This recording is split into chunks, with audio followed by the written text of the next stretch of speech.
To episode 9 of the We Are Two Sheep podcast.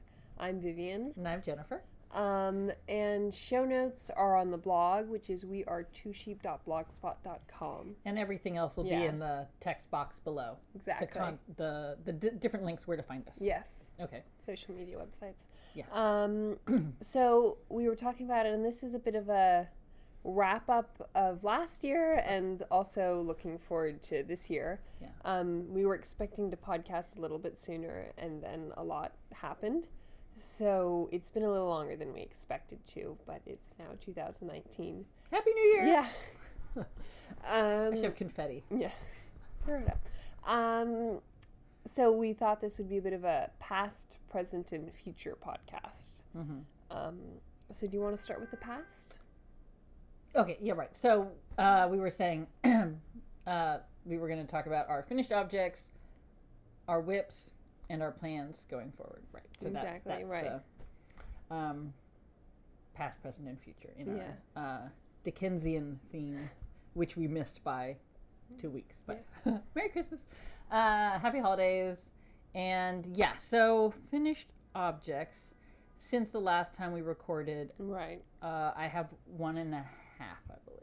Okay, so do you want to alternate, or should I just do my finished objects? I don't know. You do your finished objects. I guess you could just do yours. Okay, mine will be short and sweet. I have the Love Triangle hat that I did stranded color work. I loved doing it. I loved the wool. It was Rauma 3-ply. And beautiful, sticks nicely for color work. I think from here you can really see that it blends nicely. Up close, obviously. Definitely. I thought the pattern had really nice symmetry all the way up to the top. Yeah. Yeah, some color work patterns, it's just the color work for the band here, and then for the decreasing, it's just plain. But you can tell the designer put a lot of work into ambitious, and I thought it turned out really well. I'm no expert at all in stranded color work, and again, once you really, really, really loosen up, and then loosen up more, and then loosen up more than you knew you could, which is really good for tight knitters, actually, to kind of go there and relax. Yeah, you are a tight knitter. Difficult, but good. Yeah. So I really enjoyed it. I loved wearing it. It's a little bit of a rough wool, so it'd be better for a cardigan, a sweater, something over things. Not a cowl, Maybe mittens would be fine, we were saying. Yeah. But beautiful, easy to follow pattern, really a great color work experience, and definitely the right yarn for the right project. That's nice when that lines up. Oh, yeah, I definitely have a little bit tricky time with that sometimes, but I thought, great. Really liked it, really happy with it, and I've been wearing it a lot. Yeah. You have been. Yeah. It's good for this weather. It's my grab, and it doesn't, I can leave it on indoors, and I don't get too hot. There's something about this nice wool, and it was very well priced. I think it was 11 Canadian for a skein, and I had a lot left over. Yeah. And I used 3 colors. Though not quite enough to make a second hat, I don't think. If I had changed the colors, I think possibly. I see. Right. But or some project, definitely, I think maybe matching mittens, you might need one other color, but a substantial amount left from a hat. The other thing I did is half of a finished object because it's one mitten, but I'm doing it as a kind of as I go decisions to be made. Oh, I grabbed it. Oh yeah, I used mostly this Mary Jane Mucklestone's 200 Fair Isle motifs, which you said we should buy. Yeah. So right, so fun. So here, wait, let me just. The pages are all this it's filled gorgeous colors. Sorry.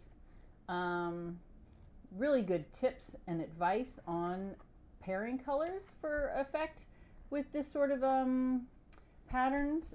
It's a different rule, I guess. You really want certain colors that pop, and for certain positions you want them to complement each other in different ways. Right, definitely. But she really lays out how the basics, very simple, and then combining them for those combinations that we all love for Fair Isle. So, and there's some very cool. interesting notes at the beginning about color theory, Yeah. and it really is quite really in depth. Stuff I didn't know, but accessible, very accessible. To flip Definitely. through. So, going by that, first I cast on and I actually played. So the very first one is just my own improv, but after that, the rest are all directly from the book. And this one, I attempted to add a third. I don't know if you can tell, it's very faint, but there's a pink in between the two yellows. And this was the leftover Jameson's yarn plus, where do I have it? Right here. I bought a skein of Ram Jam from Daughter of a Shepherd. And this was it. So that's the main body of my... And this is your first time working with this yarn. Yeah, it's very squishy and very nice. It seems I haven't worked with it myself, but it really seems very squishy and airy. Yeah, it's beautiful. And beautiful, yeah. It was really nice to knit with. That's it on the cuff, you can see. And it seems really nice for color work. So it's very warm because of the floats inside there. It's a little tangly because I haven't woven in my... Oh, sorry. Woven in my ends yet.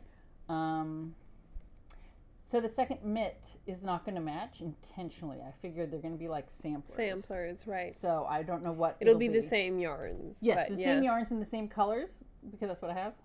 But I will figure that out what it's going to be, and I will hopefully have that done. Do you think you're going to probably go into the second skein? I don't know. I'm just wondering how much it'll use up. It depends. It totally depends. Right. I could start to need... now I have it over there. I have... My instinct says I have enough to finish, but maybe not the thumb.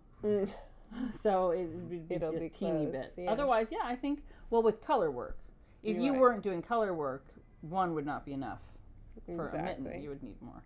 Yeah. So that's been really good. So it's a finished mitt, but it's not a finished pair of mittens. So it's not really a finished object. It's a halfway. It's also a whip. A halfway FO. It's a hybrid. It's hybrid. Both. Yeah. But she let me count it. That's yes. Sweet. So I will say that combination, mustard gold and gray. Isn't that beautiful? I mean, I'm partial to that color. I guess I didn't know it, and I've got the gray. So oh, look, I match. That is like kind of going to be. I have to like. I find color inspiration wherever I find it. Definitely, yeah. And that, like, as soon as I opened the package, I was like, yeah, great yarn, but oh my gosh, the colors. Yeah. So I would love to sometimes you take a picture of like the sidewalk. I take pictures of weird colors wherever I find them because I don't feel that confident generating my own ideas, but I know what I like when I see it. Even now I'm looking at the bookshelves and different colors on the spines. I take it wherever I find it. That is, just looking at it again, I love that. But it's a beautiful yarn, and it's got nice squish. It's, maybe comparable to the Rauma. The triangle hat. The wool that I used for that one. A little pricklier. I don't know. I don't mind. Yeah, it's more prickly. You think so? Yeah. Oh, you Troponiac. Hold on, I need to compare. No question. But this would be so beautiful as a cardigan that goes over a shirt. Definitely, but the yarn itself is airier than this one. Yeah. The strands are a little bit denser, and this has quite a bit of squish and air in it. It's both would be gorgeous as a cardigan. I don't think. But actually, I don't think I would do a hat with this. So you don't that think one's borderline. So. Yeah. The Rauma was borderline to wear against the skin on my forehead. Yeah. So this one, I don't think I would risk it. But you don't think so? It was great. It's great on the mitt. Yeah. I mean, it's beautiful. I'll keep that together. Okay, so those are my finished objects. That's it. Okay, so I've got 4 finished objects, 3 of which are blue, and I'm going to go in order of completion, I think. So 3 of them actually are test knits, and I finished a couple of these actually before our last podcast, but I didn't share them yet because they weren't released. And so this one actually hasn't been released yet either, but the designer said I could show it, and she said that she'd be releasing it soon. So it doesn't have a name yet, as far as I'm aware, but it will be a design by Knit for Cures, and this is the newborn size. It comes newborn to adult, And I chose the newborn size because this was the first thing that I had ever tested, and I was a little bit nervous about knitting with a deadline. And so I thought the smaller the project, the better. But so I learned the daisy stitch. I hadn't done that before, so that was quite interesting to learn, and I enjoyed it. Trying to see it there.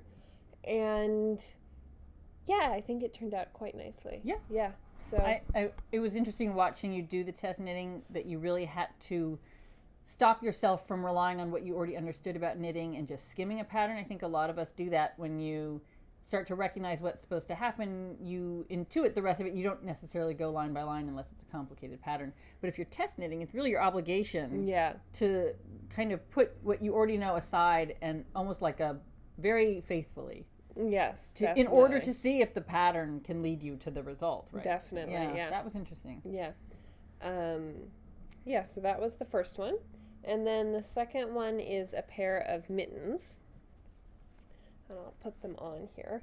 So, and these went so quickly. Yeah, they really did. I was asking the designer how flexible the deadline was, because I wasn't sure if I'd completely be able to finish them on time, and she said, well, don't worry, it goes pretty fast, and she was definitely right. So these are the Skin and Bones mitts. They're actually a set. It's a set. There's the mittens, there's a hat and a cowl also, and I want to knit the cowl at some point. So it's got, I saw that recently. Yeah, you it's did. Very pretty. So it's got this nice lace design on the back that I like, and I've been wearing them ever since I finished them, really. Yeah, they've been your mittens. My mittens, yeah, my go-to pair. And I did the, you could do the Kitchener stitch bind off, or you could do the 3-needle bind off. And I really like the 3-needle bind off, but I actually opted for the Kitchener stitch, and I think that turned out well. You can see. The Kitchener is the one that I it's know invisible. How to do. Yeah. So she finishes all my socks for me because I don't know how to do the 3-needle bind off, and I like how that looks on my toes. Yeah. But when I need to, I can do the Kitchener. You can comfortably. do the Kitchener. I love that one. But not for socks. Yeah, no. But so I've been enjoying wearing. So this is the second one. And then the next one is this little tree, so which was also a test knit. It's got picots all around it, and it's covered in picots, which was, I will admit, a little bit tedious to knit. My fingers were a little bit sore. You originally asked to do the... It was it's called a picot pine cone, but one of the modifications the designer had written up was the evergreen tree. Perfect bottom. So she asked if I could actually test knit that modification, and I agreed, and it did mean more picots, but it was all right in the end. It's bigger if I lift it up closer to scale. Yeah. We should show it. It's a little sweet thing. Tree. Yeah. I actually stuffed the bottom half with beans so that it could sit flat because I want to sit on a table. Yeah. And then I stuffed the top half with just the pattern regular said wool. stuffing. Was it supposed to be an ornament originally? I don't know how the designer intended. I don't. But I wanted to sit flat. But it was wool. Stuffing, in the instructions, yeah. Fiber fill, actually. But it it sits really sweet. Yeah. Beautiful. Yeah, with the beans in the bottom. And then the last finished object. That was lucky that you had that in the stash. That yarn. Yes, all three of these actually were. This is actually the yarn that I did Carbeth in. And I had an extra ball of it, so I said I'll knit the mittens in that. And then this was also yarn I've had sitting around for a while. So they were all good stash busters. Yeah, but to have one for the tree that's so... That fit it it's well. Not a purple tree. Yeah, no. I like that. No. And so the last one, I showed the skein of yarn on the last podcast and said I wanted to knit this hat.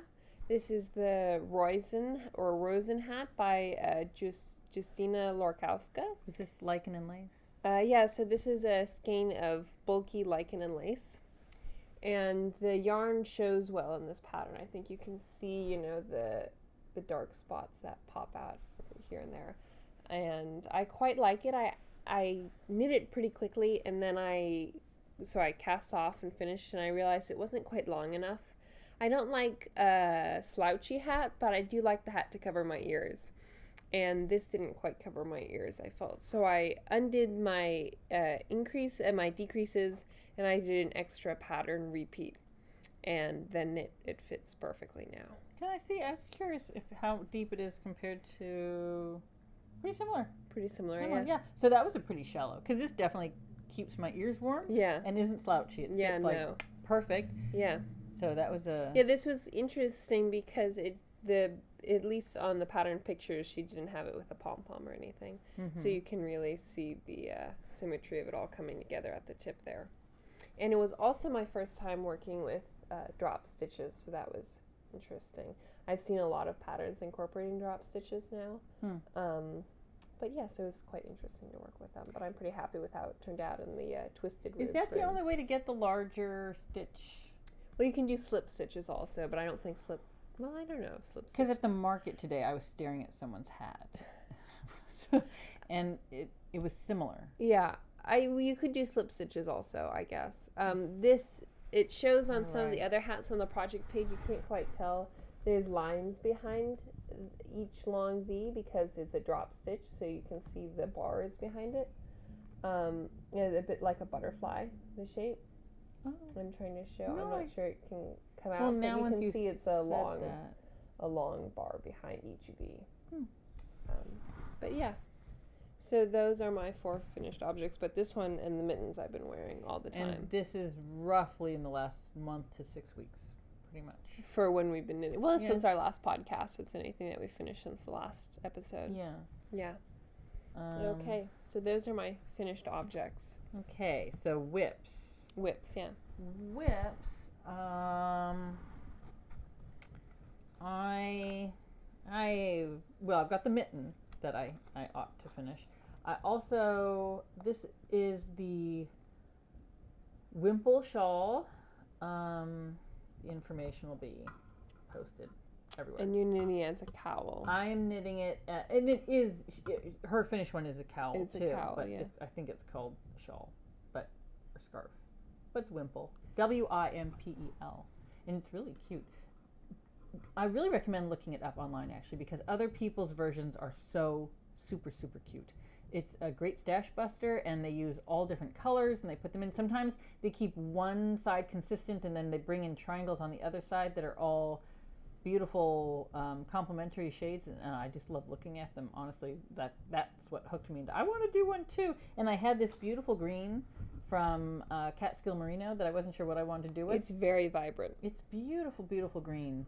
I think she's going to call it Clover, but she's still perfecting redoing this shade. It was sort of a test batch that came out particularly well. And even though I don't have the stash to really do the ones that I love. I would, if they sold a kit, I would say I would buy mini that skeins. kit. I'm going to keep an eye out. I'm going to keep an eye out for that because I don't have enough of yarn in the exact same weight. Yeah. So I'm feeling you could double strand maybe. Yeah. Try to. I would end up. I could. I don't think I have enough complementary colors, but I'm going to come back to it. It is a really cool exercise in short rows. If you love short rows, this is easy. And if you don't love short rows, this is a very good way to make your piece with it. Because I mean, you know, I wouldn't say I liked short rows at all before, and this is coming out perfectly fine and sweet. The gray is a mini skein. Is it Tidal yarn? Yeah, I believe so. Tidal yarns, yeah. That we picked up at Rhinebeck. Yeah. That is very pretty. And there you can see it has a little blue every now and then, which is very sweet. So I love the yarns, but I do think this pattern shines particularly well when you are going through your stash and you throw in all your colors. And so originally also it's a much wider, where am I?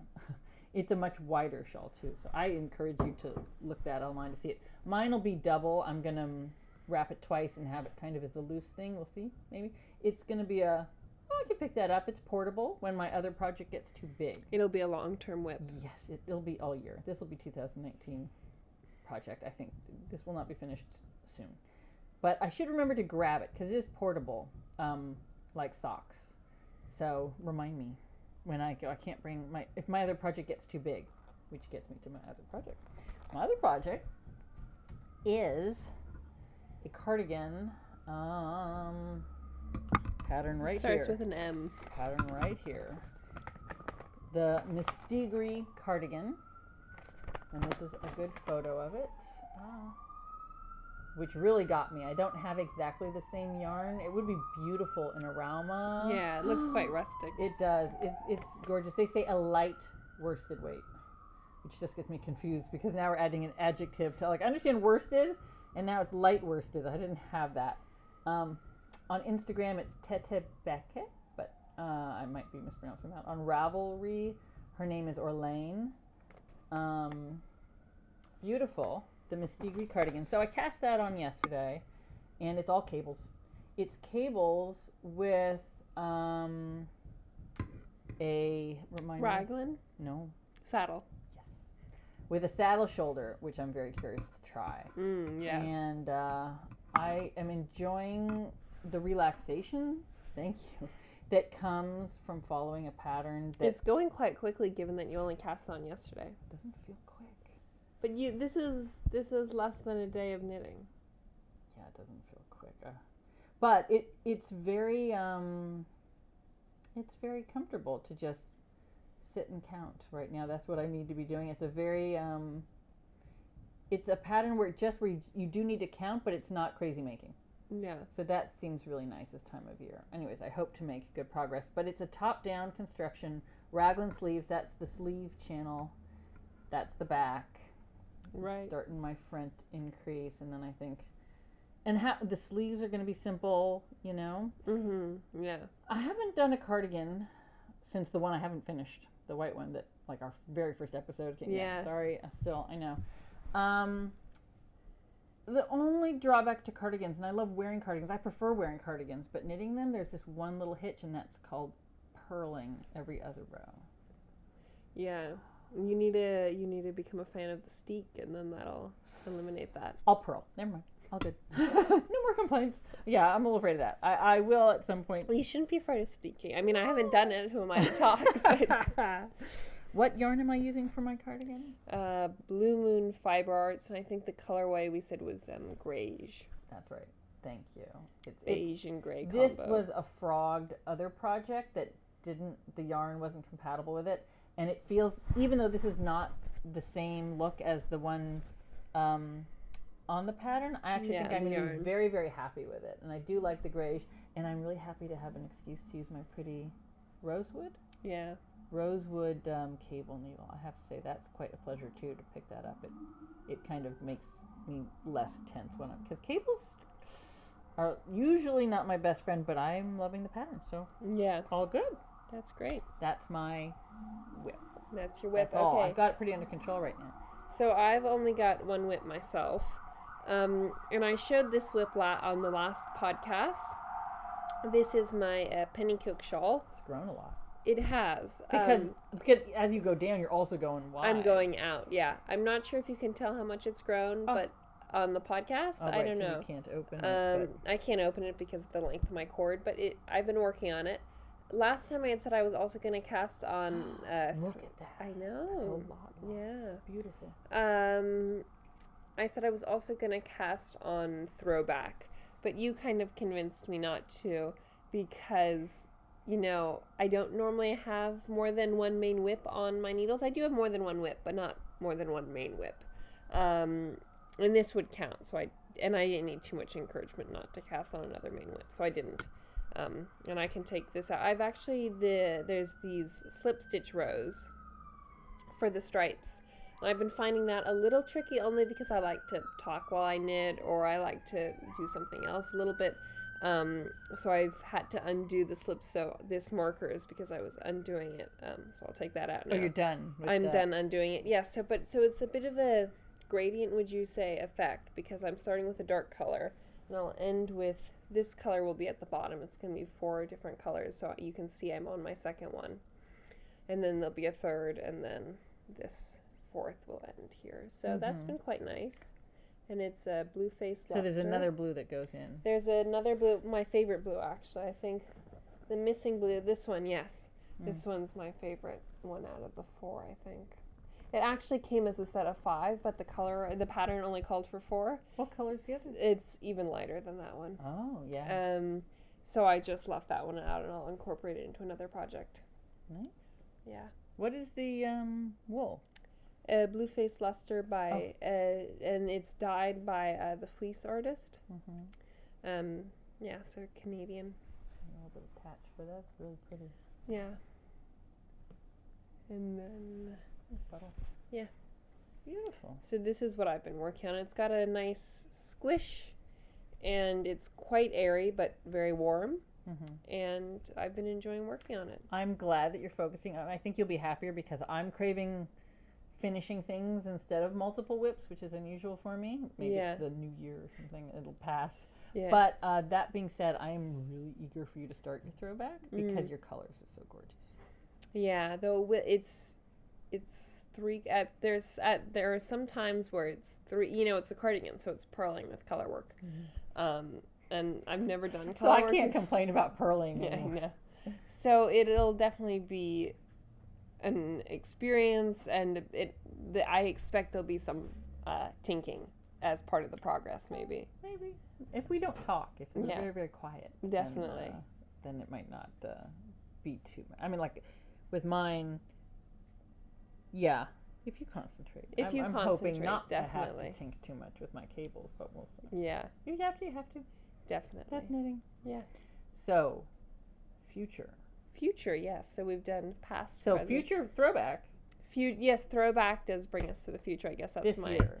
My next project that I want to do. And my next big one. There might be, fingerless mitts or something. I don't know, but. Oh, you mean in between? If there'll be some little thing. Yeah, I was thinking fingerless mitts, color work would be practice. I only have to say that color work, for me, feels much more comfortable the larger the project because you can get that relaxed float thing. And little projects are already fiddly, and you're a loose knitter, so you might not have that problem. It might not be a problem. But I'm a tight knitter, and the smaller they get, the more I start to see waves. This one, no waves, all nice. I mean, I didn't even block it. Yeah. That was no problem. The mitten, puckering and stuff. Yeah, a little puckering. And I found that really because of the closer I had to work. You want to knit like that for floats. But you might not have that experience. Yeah. Do you think you're going to do any more test knitting or look? Because if you look, you'll find. I definitely want to test knit in this year. I don't know when, but I do want to keep test knitting. I've enjoyed that. Yeah. My plans are to focus on this right now. Yeah. I think that's the only thing I'm willing to commit to at the moment. My future is hopefully this whip. Right. I thought I had no idea I even wanted to do this pattern until yesterday morning. So that was lucky that I found it when I needed it. But I don't, I'm not planning beyond that. I want to concentrate on it. And fingers crossed, it'll. Yeah, like we were talking about yesterday, I do have a couple of goals, but you're happy with that, with just working on your cardigan. I am, and finding out what the next goal is after I do it. I don't want to get distracted, so I'm afraid to even think about it. I'm one of those really easy, like, ooh, what's that kind of brain. Yeah. So it's good if I don't. Yeah, I want to practice the color work because I do understand it, but I have not practiced it at all. Right, the concept. Right, yeah, I get it. Mm-hmm. Okay, I do get it, but I haven't practiced it at all. Yeah, to find out. I also want to learn brioche. Mm-hmm. That's intriguing, and I definitely want to try that this year. Yeah, I've done fisherman's rib, which looks similar, or broken rib. Fisherman's rib, names for them, which is apparently not at all like brioche. Brioche, I feel like I vaguely understand the concept. I haven't looked into it at all. Yeah, I have tried and given up temporarily, but yeah, you'll learn it and then you can explain how to do it. That'd be great. The other thing we're going to do, which isn't a distraction because it's different, we're going to do a dyeing workshop. That's future. Does that count as future? Of course it counts as future. Yeah. At Vogue Knitting Live. Yeah. With Julie Lane, and so that's something. It'd be interesting to think about colors. Definitely. It's always interesting to think about colors. And this is an acid dyeing workshop. And we've done natural dyeing, but I've not done acid dyeing before. So I'll be interested to see how the process itself differs. Because I know the rules for natural dyeing, but I really have not. Like brioche, I've not even looked into acid dyeing at all. So I'll be interested to see that also. Yeah. Yeah. Yeah. Anything else? I think that's. Oh yeah, I was going to ask you. I was going to ask what. Looking back, we can still do it. It's still January. What was your favorite knit Well, I don't know. Is the knitting experience this? If you had a favorite knitting experience, would that mean that's your favorite project as well? What was the favorite thing you knit last year in 2018? Right. I think it would have to be my White Horse sweater because it was my first sweater. And it's got a fairly complicated yoke. I was a little bit worried about it. And it turned out so well. And then I knit the second one, so it was also quite encouraging. Okay. I'd say. So it's also just the role it played in yes, your knitting history. This one was a pretty major whip in knitting history. The roles it's played, I guess. Because it was my first sweater. And now I'm, a sweater knitter. Yeah. So I think it would have to be this one. Huh. That's interesting. I started with like vanilla sweaters, I think, my first ones. Yeah, so but they weren't written in English, the patterns. No? They were Japanese. Right. So, but even though they were vanilla, they were more complicated than they looked. Yeah, but just enough to keep me kind of entertained that way, with the attention span that I have. So it was kind of fun to make it a puzzle. But I don't feel that appreciation for them. That's really great that your first project was just challenging enough that it became a source of pride too. Yeah, because my first sweater, I don't know. I feel whereas my first colorwork hat, I'm like, wow, that was great, and it turned out great. But my sweaters, I don't know. So this year I did my first sweater without a pattern, and and I liked that, and it was a fascinating experience. But I would not say that was my favorite thing that I knit last year, which is kind of shocking. So what would yours be? I don't know, sad or something. But the one that I like to sit with, and I think it's a combination of the yarns and the colors, and it was such a pleasure to do. So it was a Mara shawl, and I think this has got to be my. This is it. I just love, adore it. Yeah, this was and it's wool from our first Rhinebeck. Maybe that's my first. There's a sentimental aspect to it. It was, and it's kind of nice because I'm sure I could have gone further, but it was just sometimes for shawls that's a lot for me. It was just long enough to have the effect I wanted of the color, that deep, dark, rich, dark brown. It's like wet tree bark or something, or soil I was calling it. And then to add the ruffle, everything was just enough and finished just at the right time before you go crazy. I'm amazed at some of the shawls people knit. Phenomenal and gorgeous and eternal. And I think some of the patterns are brilliant because they let you change yarns and colors and shape and direction a lot. Yeah. But otherwise, I can't do. This was definitely that. That's it. I'm done. Yeah. That this ended at just the right point so that I didn't go sour on it.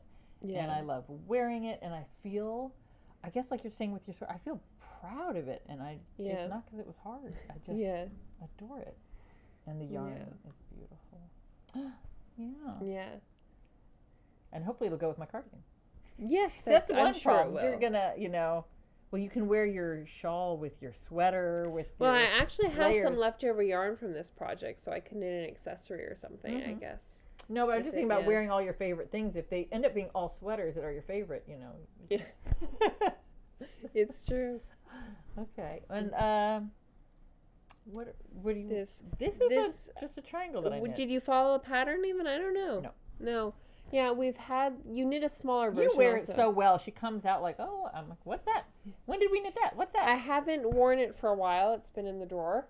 But I pulled it out today, and it's quite bulky yarn. I think I did this just for a costume. I think that was why I did it. The smaller one. I can't quite figure out what kind of strange yarn this is because it's very soft. I have no idea what this could... Sometimes you can guess, I bet there's some alpaca in it. Oh, no, I don't think so. No. I think this is before I discovered... Definitely no alpaca, but I have no idea what's making it so soft. No. It's mystery yarn. Yeah. And it's quite bulky. Black. It's quite bulky. Which I wouldn't knit with anymore. Yeah, you don't do bulky so much. No, I wouldn't do black. Oh, you wouldn't do black, you don't think? No. No, I was thinking, I'm going to have to keep it... brown. I like the brown. I was thinking because I like wearing it the way I was just wearing it. Cute. And I don't wear the black that much, so I'm going to have to keep an eye out for some nice bulky yarn, I think, maybe. Is it straight up bulky? Yeah, it's pretty large. I guess so. I mean, you can knit it with anything. Thick. You can feel it has a certain heft. In any. Yeah, I guess. But I like it in bulk. It goes fast also. Yeah, I guess so, because that is a weird project for me. Yeah. But so that's what I'm wearing. We so just pulled cute. it out. I haven't worn it in years. You haven't worn it in years. No, when you came out. What's that? But Very yeah, sweet. yeah, I was trying different ways of wearing it. So how did you put it on? Backwards like that? So, no, you put it on... Like, show me how you did it. It was crisscross.